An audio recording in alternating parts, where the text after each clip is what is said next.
Bienvenidas. ¿Cómo está, don Ernesto? Buenas noches. Buenas noches. Muy buenas noches, Víctor, y saludo a todos los televidentes de Expresa TV. Muchísimas gracias, don Ernesto. Mire, hay algunos temas internacionales principalmente, pues que vale la pena platicarlos, escuchar su opinión, temas que indiscutiblemente también tienen un impacto hacia nuestro país. Y si me lo permite, don Ernesto, me gustaría iniciar esta noche platicando pues con los casi 3 años de esta guerra entre Rusia y Ucrania, un conflicto que algunos decían va a durar unos cuantos meses porque Rusia no va a aguantar la presión de Ucrania y viceversa, pero ya 3 años, don Ernesto, ¿qué opinión le merece? Bueno, el próximo lunes, el 24 de febrero, se van a cumplir 3 años de la invasión de Rusia al pueblo de Ucrania. Entonces, esto ha afectado enormemente cuando inició este tema bélico, afectó mucho a la economía mexicana, principalmente por la importación de amoníaco y de fertilizantes que hacía Ucrania hacia México. Eso trajo como consecuencia un desabasto de estos minerales que son para sembrar. Pero también el grave problema que tenemos ahorita allá en Europa es la inseguridad en que está viviendo Europa. Últimamente, en esta última semana y el día de hoy, hubo una reunión en la capital de Arabia Saudita, Raid, donde estuvo el secretario de Relaciones Exteriores de Rusia y el señor Rubio, que es el secretario de Estado norteamericano. Estuvieron hoy reunidos y el día de ayer también se reunieron en París los del bloque europeo para ver y analizar la situación de las medidas que está tomando y que se están filtrando en la Casa Blanca, de que ya se va a quedar Rusia con más del 20% del territorio ucraniano en manos de Rusia. Entonces, esto es lo que está afectando principalmente a los europeos, están muy preocupados. Alemania, que va a tener elecciones internas próximamente, Dinamarca, Polonia, que es el vecino de Ucrania, que es donde están huyendo todos los que se están saliendo de Ucrania para vivir un poco más tranquilos en Polonia. Entonces, esto es un desbarajuste y obviamente debemos de recordarle a nuestros televidentes de que las guerras son económicas. Las guerras, aparte del territorio, es un negocio y es un negocio para los que venden las armas. Entonces, aquí el problema es cómo se va a desarrollar la vida en Europa y en el mundo si pasa esto. Trump está dándole todas las facilidades y ha hablado ya con el presidente Vladimir Putin y están poniéndose de acuerdo. Acuérdense que hubo un tiempo que decían que Putin apoyó en el primer mandato de Trump, hablaban de que los espías rusos operaron a favor de Donald Trump. Entonces, ahorita la situación es muy grave, aparte de las pérdidas humanas, porque no tenemos una cifra precisa. Se habla de 50,000 soldados rusos fallecidos, de 30,000 soldados ucranianos. En otras cifras hablan de 200,000 rusos, de 120,000 ucranianos, pero no se han puesto las cifras claras y reales. Ahora, debemos de recordar que Ucrania era parte de la Unión Soviética y la Unión Soviética invirtió mucho dinero en Ucrania. Hay plantas nucleares, están puertos muy importantes y flotas navales que tenía la Unión Soviética allí en Ucrania. Entonces, debemos de recordar también que uno de los principales productores, hasta antes de la guerra, hasta el 23 de febrero del 22, Ucrania era de las economías que más vendía trigo, tanto a Rusia como a Europa. Entonces, hay muchas condiciones económicas que se están jugando también ahí, los intereses. Entonces, esto ha causado muchos problemas al inicio y el incremento de los fertilizantes a nivel mundial en los primeros 2 años fueron muy altos.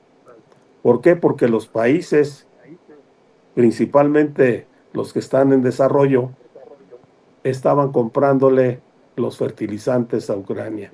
Entonces, ojalá que los acuerdos que hayan llegado el día de hoy entre los americanos y los rusos, porque fueron excluidos los ucranianos. O sea, imagínense, son los afectados o los beneficiados y son excluidos de estas reuniones. Así es. Entonces, esto no es posible y la gente, o sea, la opinión pública internacional debe intervenir para que estén sentados en la misma mesa los afectados. Oiga, don Ernesto. Y esto... Perdón, sí. le iba a comentar justamente en este sentido. Pues sí, no invitaron a Volodymyr Zelensky, quien es el actual presidente de Ucrania. Solamente hubo esta reunión entre Donald Trump, bueno, en este caso el representante Marco Rubio, ahí en Arabia Saudita, con el presidente Vladimir Putin. Y bueno, todo parece indicar que Estados Unidos pues sí le está dando ese espaldarazo a Rusia y pues van a querer hacer de las suyas y bueno, incluso hasta están tratando de convocar a elecciones dentro de Ucrania para pues dejar fuera al actual presidente y con ello poder hacer los ajustes necesarios que mejor le convenga para Rusia y quedarse con ese territorio de Ucrania. ¿Qué opinión le merece eso, don Ernesto? Es lo que te digo, están dejando a un lado a los interesados. Hay que preguntarle a la gente de Ucrania, hay que invitarlos a que ellos participen en estas reuniones y no que otros decidan por ellos. Ahora, esto es un plan que obviamente está avalado por Trump y por Putin. Ellos dos se ponen de acuerdo. Imagínense, se van a repartir Ucrania entre dos personajes para que representan intereses económicos de sus respectivos países, de los ricos de Rusia y los ricos de Estados Unidos, se ponen de acuerdo entre ricos para decidir el destino de un pueblo que está sufriendo por el clima bélico que existe en su país, aparte de todas las inclemencias del tiempo, eso de que están durmiendo y que suenen las alarmas para que se puedan ir a los refugios, de repente llegan los drones, de repente llegan todos, y eso está mal. Además, también debemos de entender de que tanto Rusia como Estados Unidos venden armas. Y si no venden las armas y no usan las armas, pues no hay negocio. Entonces, esto es un negocio el que están haciendo las grandes armadoras de material bélico que están vendiéndose a los países que promueven la guerra y después se apoderan de esos países. Y lo hemos visto en Irak, lo hemos visto en Libia. Quitaron dictadores, pusieron dictadores, quitaron dictadores y ahorita es un caos. Entonces, esto va a pasar. Si no se ponen de acuerdo con la gente y no toman en cuenta a la gente de Ucrania, va a pasar eso. Va a ser rebeliones por todos lados. Así es. Oiga, don Ernesto, y hablando también de afectaciones y regresándonos hacia el continente americano, otra afectación que ocurrió y otro escándalo también que ha estado sonando en las últimas horas es el caso del presidente de Argentina, Javier Milei, con esta criptomoneda que pues resultó ser un fraude y que se vio directamente involucrado el presidente argentino, aunque después, y hace unas horas, hablaba por primera vez después de un fin de semana en mutis total, diciendo que él no publicó nada, que él lo hizo como persona, no como presidente, por esta criptomoneda llamada o denominada Libra, que en cuestión de minutos alcanzó millones de dólares en inversión y quienes estaban a cargo de esta criptomoneda de la noche a la mañana o en cuestión de segundos sacaron todo ese dinero, la criptomoneda se devaluó, se cayó y quienes habían invertido prácticamente perdieron algunos miles o si no hasta millones de dólares en esta criptomoneda, y ahora el escándalo pues está pesando sobre Javier Milei. ¿Cuál es su opinión al respecto, don Ernesto? Que es un populista el señor. Dice que es economista. Aparte de ser economista, es presidente de Argentina. Los argentinos lo eligieron. Los argentinos pensaba yo que eran más inteligentes, pero eligieron a este personaje y ahí están los resultados. Este señor se puso a publicitar y a difundir en su red personal de X, empezó a difundir de que era un buen inicio y que iba a traer buenos resultados al pueblo argentino esta criptomoneda denominada Libra. Entonces, él lo promovió, él lo mandó y mucha gente, tanto de Argentina como de otras partes del mundo, invirtieron su dinero. Y como tú dices, a las pocas horas se cayó y los 8 o 9 personajes que eran los que estaban atrás de esta estafa sacaron, se habla de más de 90 millones de dólares y se cayó. Ahora, la oposición argentina está estudiando la presentación de una denuncia penal en contra del presidente de Argentina, Milei.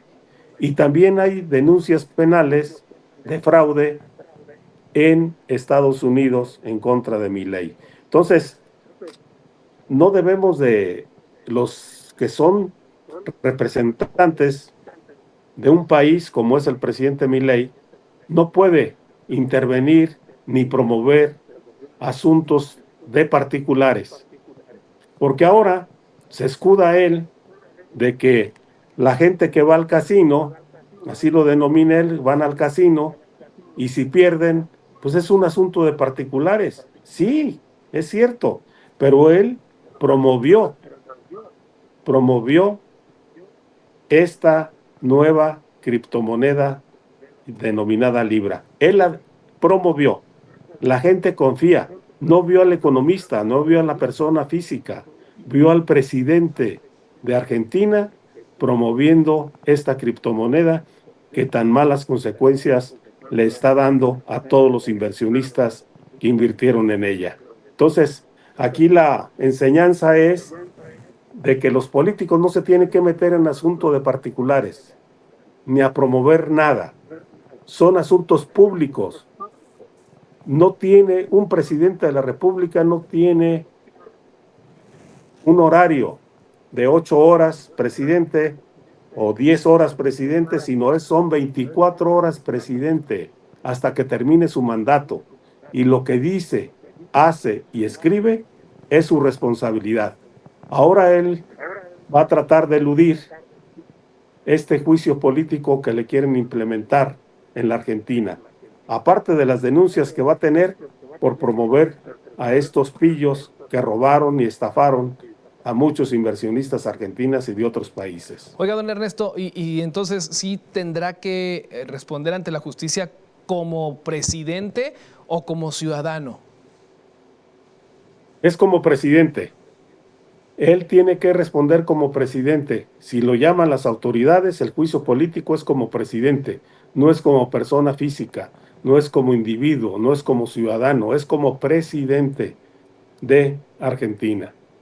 Pues vaya que sí está metido en problemas el presidente Javier Milei allá en Argentina. Y ya para finalizar su opinión, don Ernesto, pues está este debate de la gasolina. Por un lado, la fracción de Morena que busca pues topar el precio de la gasolina a 24 pesos máximo. Y por otro lado está la fracción del PAN que quiere pues toparla a 20 pesos. Y está ese debate.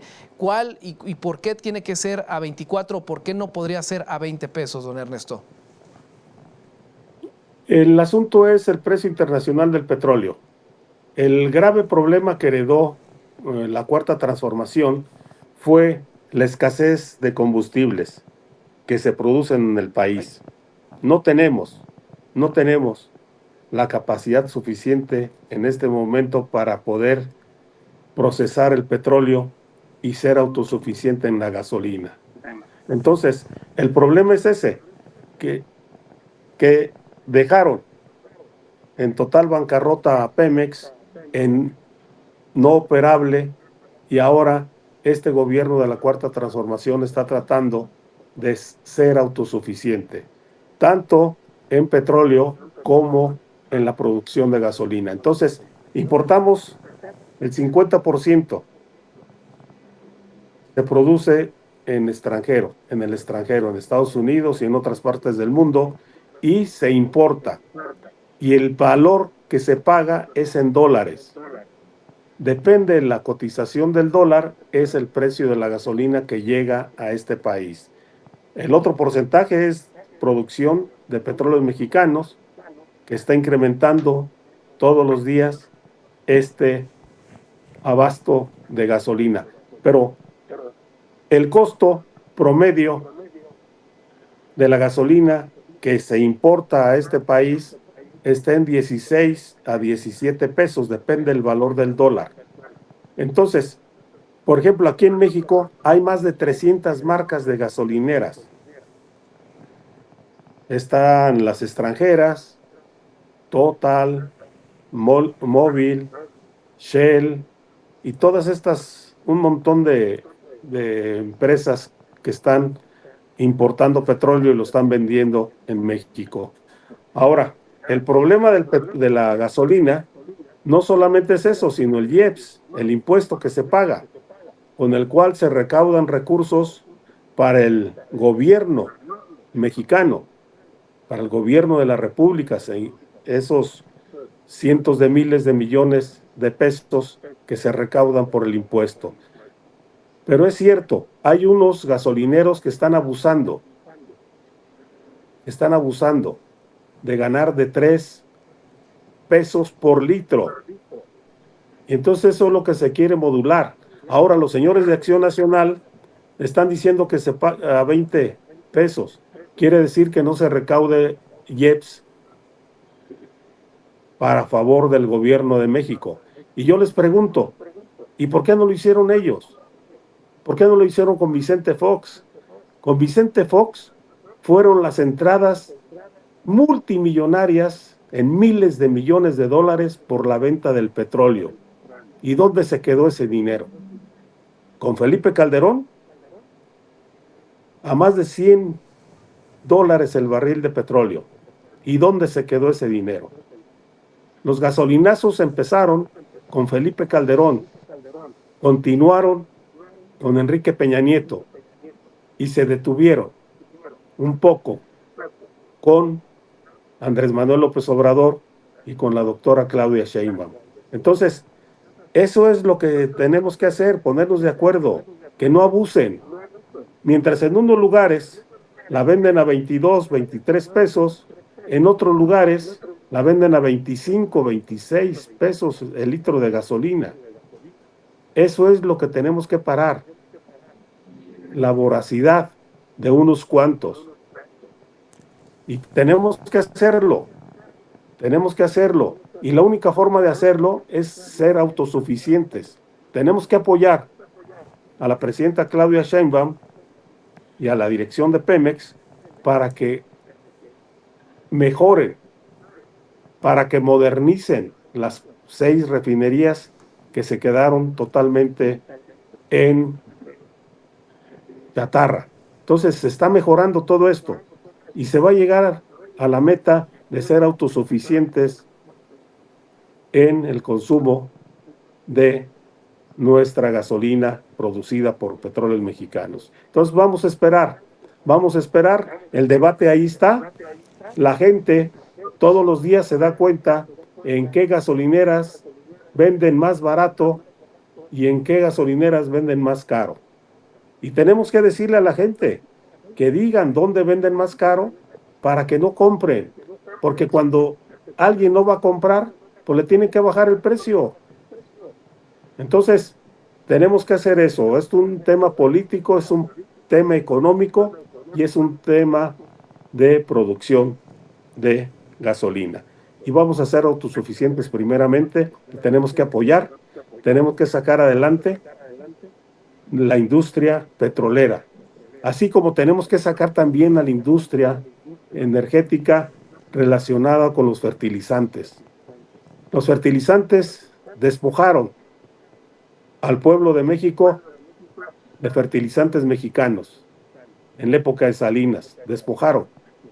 Nos quedamos sin plantas productoras de fertilizantes.